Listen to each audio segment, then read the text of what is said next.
Hello students, I am Kavita from Math Success Point. Today we will discuss about the structure of human sperm. This is the topic of human reproduction. हम लोग male reproductive organs जो है वो develop कर चुके हैं. Spermatogenesis का हम लोगों ने लास्ट सेशन के अंदर हम लोगों ने डिस्कशन कर लिया. आज जो हम पढ़ेंगे that is structure of human sperm. सबसे पहले हम लोग कुछ बेसिक चीजें देखते हैं ह्यूमन स्पर्म के बारे में. Number 1 is this is a microscopic cell. What is the meaning of microscopic cell? हम लोग इसे नेकेड आई से नहीं देख सकते, माइक्रोस्कोप से देख सकते हैं.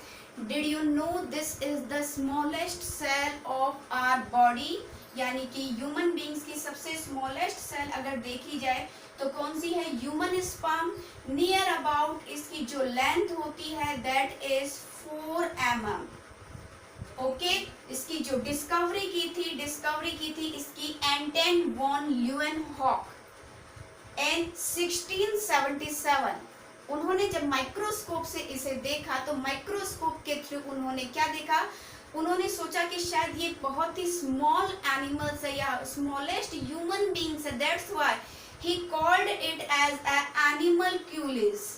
उन्होंने इसे एट फर्स्ट नाम दिया था एनिमलक्यूलिस. Near about another thing is near about 200 to 300 million sperms are there in one ejaculation of semen. Okay, ये बहुत ही largest number है. 200 to 300 million sperm are there.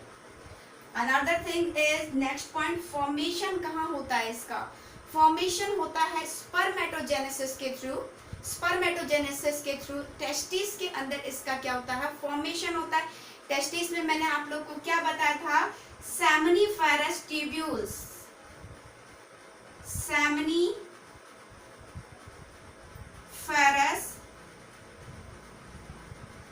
Tubules के अंदर क्या होता है? इसका फॉर्मेशन होता है स्पर्म का by the process of spermatogenesis. Okay, तो स्पर्मेटोजेनेसिस के थ्रू इसका फॉर्मेशन होता है. देखिए अब हम लोग स्ट्रक्चर देखते हैं. स्ट्रक्चर में जो मोस्ट इसके पार्ट्स हैं कौन कौन से हैं?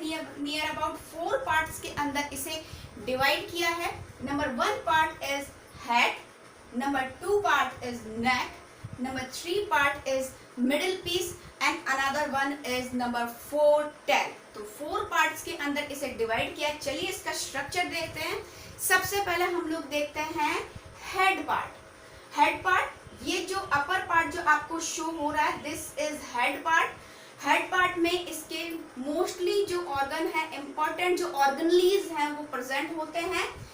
अपर पार्ट को हम लोग कहते हैं एक्रोसोम, जिसका फॉर्मेशन होता है गोल्गी बॉडीज से. ये जो पार्ट होता है इस पार्ट के अंदर डिफरेंट टाइप के एंजाइम्स प्रेजेंट होते हैं. कौन कौन से एंजाइम्स होंगे? लाइटिक एंजाइम, जो कि जब स्पर्म फीमेल रिप्रोडक्टिव ऑर्गन के अंदर जाएगा तो वहां पे ओवा से फर्टिलाइजेशन से पहले उसके चारों तरफ की जो लेयर होती है उसको क्या करेगा? डिस्ट्रॉय करेगा. तो उसको डिस्ट्रॉय करने के लिए इसका जो एक्रोसोम वाला पार्ट है उस एक्रोसोम वाले पार्ट के अंदर एंजाइम्स होते हैं. 2 मेन एंजाइम्स कौन कौन से हैं? 2 मेन एंजाइम हैं. Number 1 is hyaluronidases.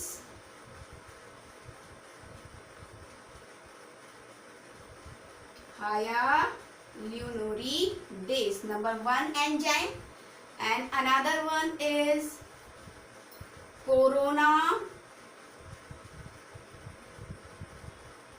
penetrating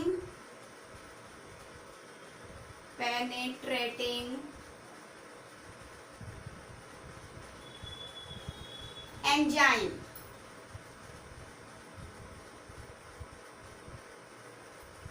ये 2 एंजाइम है जो कि हम लोग बोल सकते हैं लाइसिन या लाइटिक टाइप के एंजाइम है, जो कि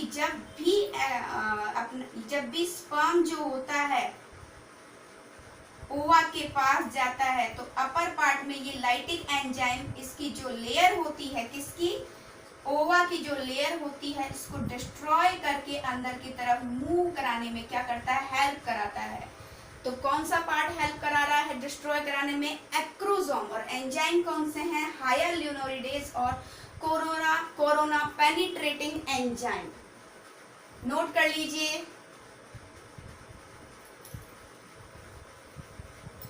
नेक्स्ट वन इज, आप लोग को पता तो है ही कि कोई भी जो सेल होती है, सेल के चारों तरफ की जो लेयर है that is called as plasma membrane. तो ये जो प्लाज्मा मेम्ब्रेन है ये कोटिंग करती है स्पर्म के चारों तरफ। नेक्स्ट, इसके नीचे की तरफ, एक्रोसोम के जस्ट नीचे की तरफ ओवल शेप के अंदर न्यूक्लियस प्रेजेंट होता है। ओवल शेप के अंदर जो न्यूक्लियस है इसके अंदर क्रोमेटिन फाइबर है, और ये जो क्रोमेटिन फाइबर है हम लोग कह सकते हैं कॉम्पैक्ट कंडीशन में या डेंस साइटोप्लाज्म इसके अंदर प्रेजेंट है। और ये कॉम्पैक्ट कंडीशन के अंदर जो इसके अंदर प्रेजेंट है, हम लोगों ने इसके अंदर ना ही न्यूक्लियोलस बनाया है, ना ही कोई इसके अंदर एसिड वगैरह प्रेजेंट है। तो न्यूक्लियस के अंदर ओनली क्रोमोसोमल मटेरियल है जो कि हैप्लॉइड कंडीशन के अंदर है। इसका क्रोमोसोम नंबर क्या है, एन है। तो न्यूक्लियस का क्रोमोसोम नंबर है एन, क्योंकि जहां हम लोग कह सकते हैं कि स्पर्म के अंदर जो जो ऑर्गेनेल्स बहुत ज्यादा यूज के होते हैं वो ही ऑर्गेनेल्स इसके अंदर क्या किए जाते हैं, यूज में लिए जाते हैं, उन्हीं की इनके अंदर जरूरत होती है। तो न्यूक्लियस कैसा है, हैप्लॉइड है और एन है।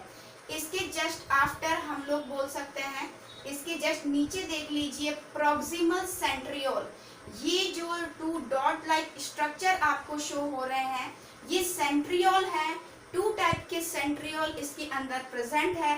नंबर 1 इज प्रॉक्सिमल सेंट्रियोल जो कि न्यूक्लियस के जस्ट नीचे की तरफ प्रेजेंट होता है, and another is distal centriole. Distal centriole क्या होता है, इसके जस्ट नीचे, प्रॉक्सिमल सेंट्रियोल के जस्ट नीचे प्रेजेंट होता है। यहाँ पे आपको कुछ साइटोप्लाज्म, डेंस साइटोप्लाज्म शो हो रहा है। ये डेंस साइटोप्लाज्म जो है इसे कहते हैं मैनिचेट।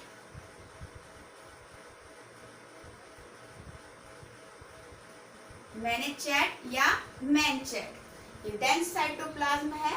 ये किसके चारों तरफ प्रेजेंट है, न्यूक्लियस के चारों तरफ। तो 2 पार्ट्स हो गए हैं सेंट्रियोल के, कौन कौन से हो गए हैं, proximal centriole and another one is distal centriole.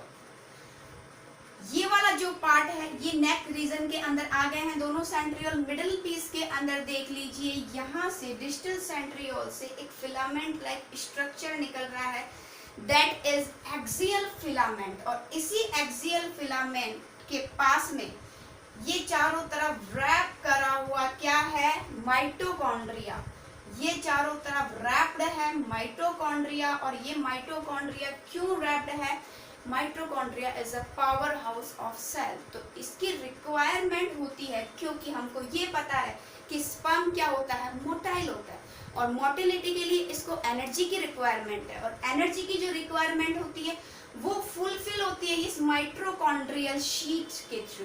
तो बहुत सारे जो माइटोकॉन्ड्रिया है, बहुत सारे माइटोकॉन्ड्रिया मिलकर के इसके चारों तरफ एक तरह से स्पाइरल शेप बना लेते हैं फिलामेंट के चारों तरफ, जिससे कि ये इजीली क्या हो सके, इसको एनर्जी मिल सके और मोटिलिटी इसमें बढ़ सके। एक और चीज ध्यान रखने की योग्य है क्या, कि माइटोकॉन्ड्रिया जो है, माइटोकॉन्ड्रियल शीट जो है, इसका डेवलपमेंट होता है जब स्पर्मेटोजेनेसिस में मियोसिस का जो प्रोसेस है, मियोसिस के प्रोसेस के जस्ट आफ्टर जो माइटोकॉन्ड्रिया होती है वो क्या होती है, एक ही जगह कलेक्ट हो जाती है और शीट के फॉर्म में इसे क्या कर लेती है, फॉर्मिंग कर लेती है। तो क्या है इम्पोर्टेंट पॉइंट, कि मियोसिस के टाइम पर ही ये सारी की सारी जो माइटोकॉन्ड्रियाज हैं ये यहाँ पे क्या होती है, अवेलेबल हो जाती है, जिससे कि इसको एनर्जी प्रोवाइड की जा सके।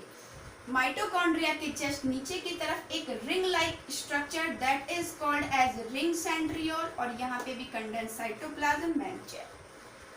एक्सियल फिलामेंट, यहाँ से एक फिलामेंट स्टार्ट हो रहा है और वो फिलामेंट जा रहा है कहाँ तक, टेल तक। इस टेल को हम लोग फ्लैजिला या फ्लैजिलम भी हम लोग बोल सकते हैं, क्योंकि ये मूवमेंट में हेल्प कर रहा है। ये एक्सियल फिलामेंट है और अगर आप इस एक्सियल फिलामेंट का टीएस करते हो तो इसका जो स्ट्रक्चर है वो 9+2 की पोजीशन में शो होता है, यानी कि इसके फिलामेंट के अंदर 9 तो कहाँ होते हैं, पेरिफेरल रीजन में।